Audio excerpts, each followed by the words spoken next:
In 1794, during the early years of the French Republic, a network of tall stone towers began transmitting messages across the country using mechanical arms mounted at their summits. Known today as the Chappe semaphore system, it is often described as one of the first long-distance communication networks in modern Europe. Yet when historians later examined older maps, engravings, and architectural surveys, they found something unexpected. Many of these signal stations appeared to have been constructed on towers that already existed. Some of these structures were centuries older than the telegraph system itself.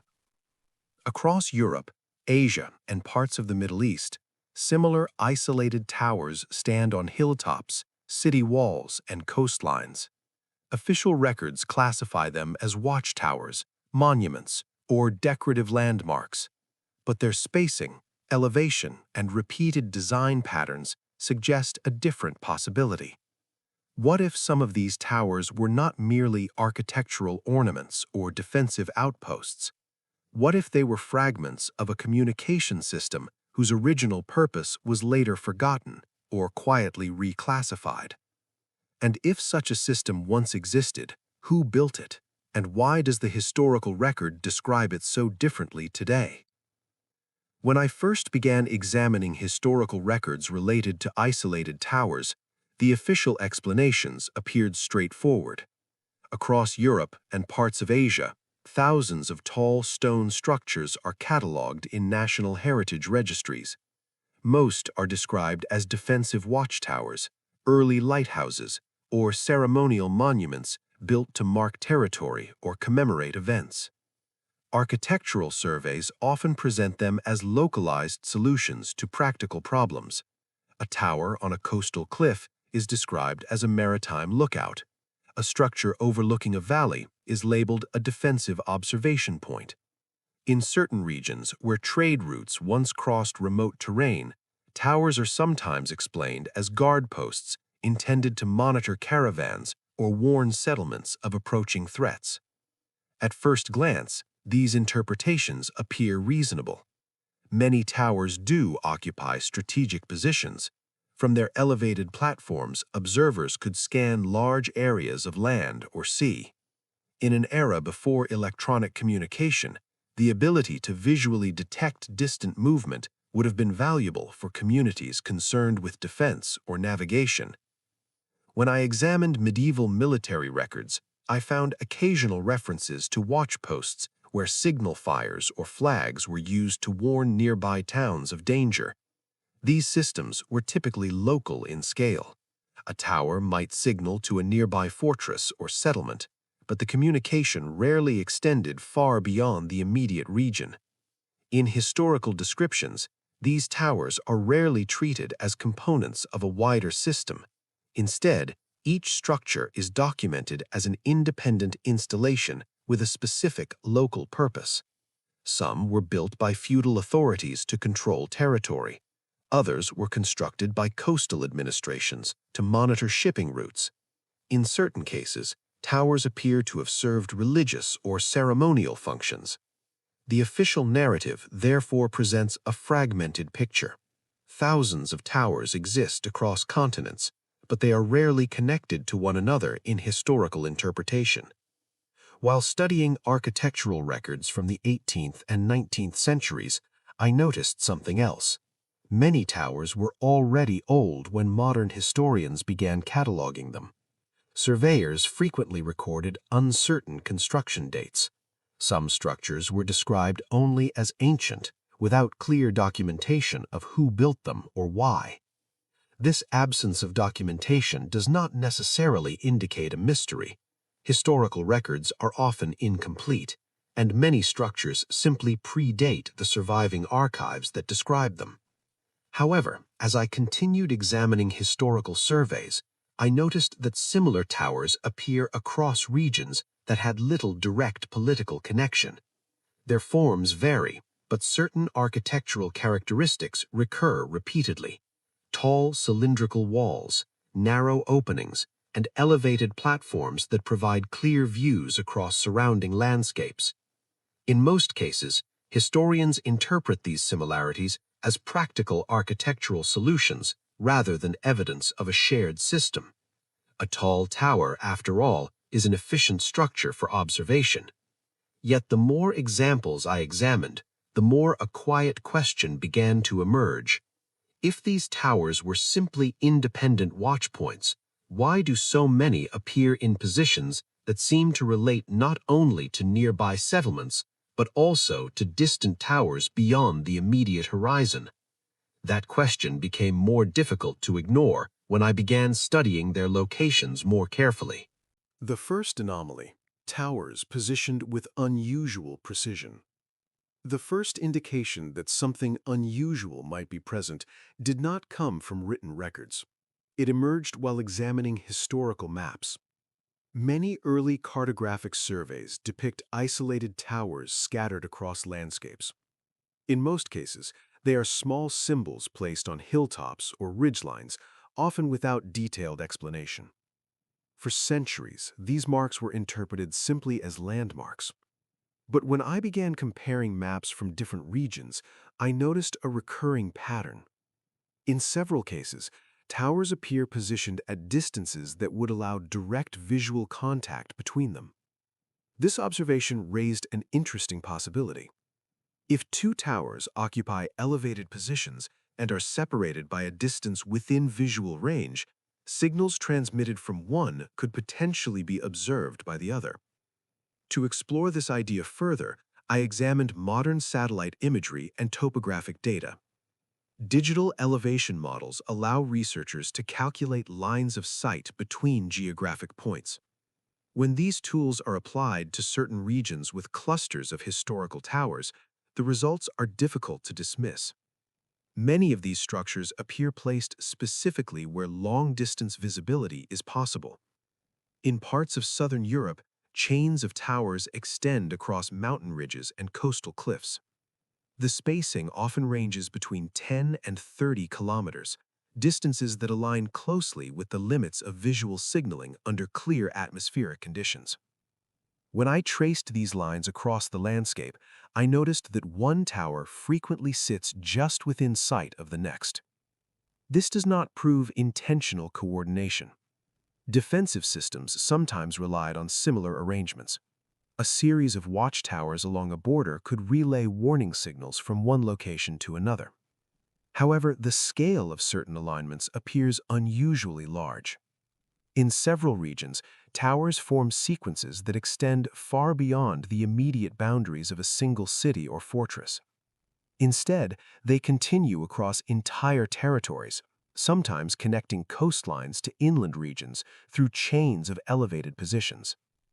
Another observation emerged when examining towers built centuries later for documented signaling systems. During the late 18th century, engineers constructing optical telegraph networks often placed their stations on pre-existing high points. In some cases, they reused older towers rather than building new structures. Historical notes from these projects occasionally mentioned that an older tower already stood in the ideal location for signal visibility. This raised a subtle but important question. Were these towers originally built with signaling in mind, or were later engineers simply adapting convenient structures that happened to occupy strategic positions? The official explanation generally favors the second interpretation. Yet the consistency of tower placement across large geographic areas suggests that their locations were carefully chosen. And once the possibility of deliberate positioning enters the discussion, another question follows naturally. If towers across vast landscapes were positioned within visual range of one another, what type of communication might have been intended to pass between them? To explore that possibility, it becomes necessary to step beyond a single region and examine whether similar patterns appear elsewhere in the world. Patterns across continents. As I expanded the scope of my research beyond Europe, the distribution of similar towers became increasingly difficult to ignore. Structures resembling observation towers appear across Central Asia, the Middle East, North Africa, and parts of East Asia. Many of these buildings are centuries old, and in some cases their origins remain uncertain. In China, long chains of beacon towers once extended along sections of the northern frontier. Historical records describe systems in which smoke signals by day and fire signals by night were used to transmit warnings across large distances. Messages could travel hundreds of kilometers in a matter of hours. These examples are well documented, and they demonstrate that pre-modern societies understood the value of long-distance visual communication. In the Middle East and North Africa, similar towers appear along desert trade routes and coastal regions. Some are associated with defensive networks, while others are recorded simply as ancient ruins whose original functions are debated. When I examined architectural descriptions of these towers, certain recurring features appeared again and again. Most are tall enough to provide extensive visibility across surrounding terrain. Their entrances are often narrow and elevated above ground level. Internal staircases lead to platforms at the top, where observers could stand with an unobstructed view. These design characteristics make sense for defensive observation posts, but they also serve another function equally well: signal transmission. If a tower is intended to relay signals, height and visibility become critical. Narrow windows and elevated entrances may also serve structural or defensive purposes, but they do not interfere with signaling activity. What became particularly interesting was the recurrence of towers positioned at intervals along routes that once carried trade or administrative traffic. In several regions, towers appear near historic roads, river crossings, or mountain passes. These locations would have been important corridors connecting cities and territories. This raises a practical consideration. Before the invention of electrical communication, transmitting information quickly across large distances was extremely difficult. Messages carried by riders or ships could take days or weeks to reach distant destinations. Visual signaling systems offered one potential solution. If towers were arranged along routes where visibility could be maintained, a message could be relayed from one tower to the next in rapid succession. Each station would observe the signal from the previous tower and repeat it for the next one. The evidence for such systems exists in documented examples, including medieval beacon chains and later optical telegraphs. However, the towers scattered across continents today are rarely interpreted as remnants of these larger networks. Instead, most are described individually, each with a localized explanation. As I compared architectural surveys and geographic distributions, I noticed that the same patterns appear repeatedly in regions separated by thousands of kilometers. This does not necessarily imply a single global system. Independent cultures often arrive at similar solutions to similar challenges. Yet the recurrence of elevated towers placed along routes of movement raises an intriguing possibility. Perhaps these structures represent fragments of communication systems that once operated across vast landscapes. If that possibility holds any truth, then the towers themselves would not have been isolated monuments. They would have been nodes within a larger infrastructure designed to move information across distance. Understanding how such a system might function requires examining the methods of communication available before the electrical age. And this leads directly to the question at the center of the investigation. To understand whether towers could have formed a communication network, I began examining the practical mechanics of visual signaling systems. Before electrical technology, several methods existed for transmitting information across distance using line-of-sight signals. Fire was among the earliest. Beacon fires placed on elevated points could signal warnings across wide territories. A single flame on a distant hill might indicate danger or summon assistance. Ancient historical texts describe such systems in multiple regions. In some cases, chains of beacons extended along borders or coastlines, allowing signals to travel rapidly from one location to another. Smoke could serve a similar function during daylight hours. Variations in the number or rhythm of smoke plumes allowed limited messages to be communicated. Another method involved reflective signals. Mirrors or polished metal surfaces could direct sunlight toward distant observers. Under favorable conditions, such flashes could travel remarkable distances. By the 18th century, mechanical signaling devices had been developed to expand the complexity of visual communication. The Chappe semaphore system in France used large movable arms mounted on towers. By adjusting the angles of these arms, operators could encode letters and words. Messages could pass from one tower to another within minutes, forming one of the first rapid communication networks in Europe. What I found particularly interesting while studying the construction of these semaphore towers was their placement. Engineers carefully selected high points where each station could clearly observe the next.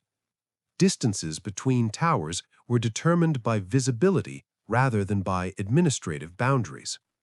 In several documented cases, existing towers were reused because they already occupied ideal positions.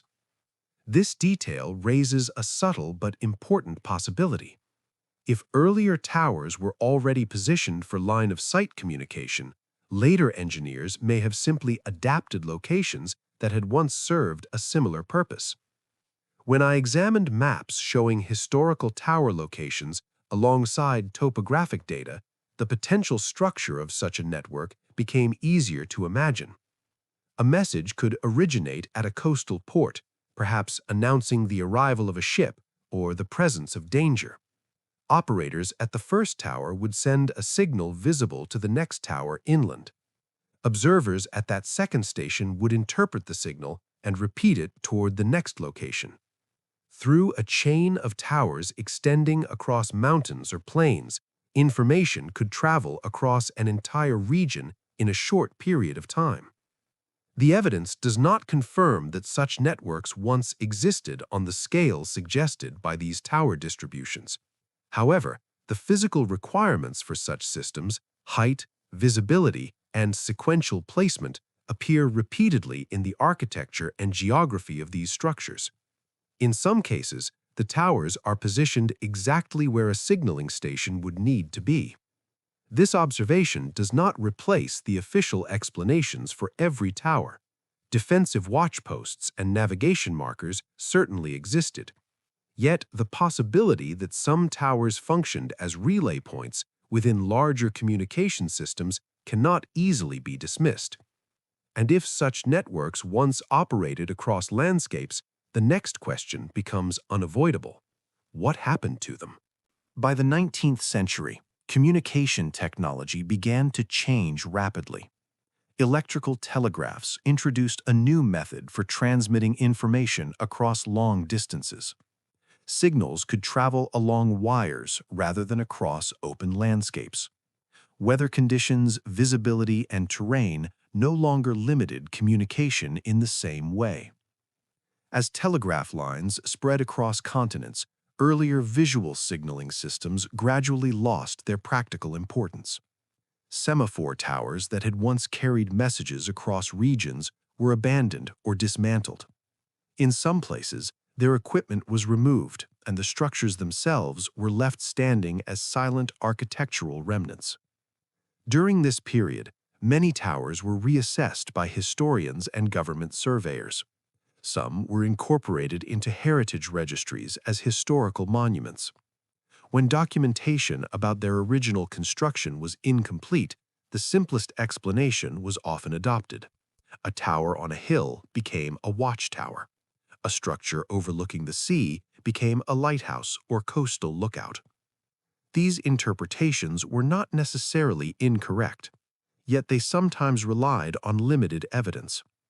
In archival records, I occasionally encountered references to towers whose origins were uncertain even to the surveyors documenting them. Construction dates were estimated rather than confirmed. Builders were unknown.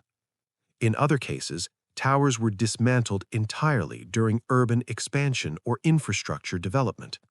When a structure disappears, the possibility of studying its original design and purpose disappears with it.